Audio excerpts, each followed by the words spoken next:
मेला सारे दिहल देवरू हो नया चोली फाड़े दिहल देवरू हो नया चोली फाड़े दिहल होलिया खेले मेला सारे दिहल देवरू हो नया चोली फाड़े दिहल लसद लसद जो बना हमार भइल बाट भीज के होलिया में छू दे लो भाई ताहर वाला चीज के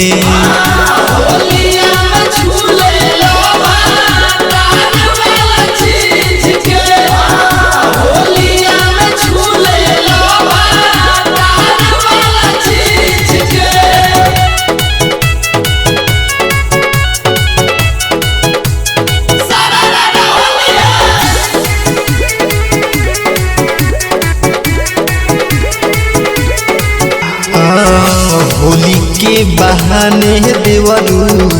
धइले लपाजा गाल छुके होलिया में लेता दमाजा होली के बहाने देवरू धइले लपाजा गाल छुके होलिया में लेता दमाजा साया फरल काहे हमार तू बोल खींच के साया फरल काहे हमार तू बोल खींच के होलिया में छू दे लो भाई ताहर वाला चीज के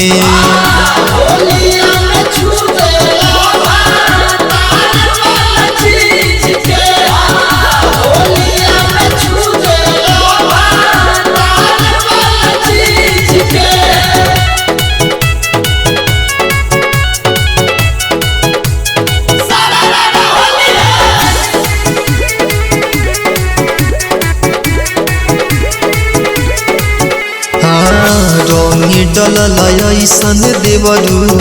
गईली अंगे अंग में तोहर पिचकारी ढुकल हमारा सुरंग में रंगी डलल ऐसन देवरू गईली अंगे अंग में तोहर पिचकारी घुसल हमारा सुरंग में संजय पीड़ितम धनवा राख दे लगीज के राधे विशाल धनवा राख दे लगीज के होलिया में छू दे लो भाई ताहर वाला चीज के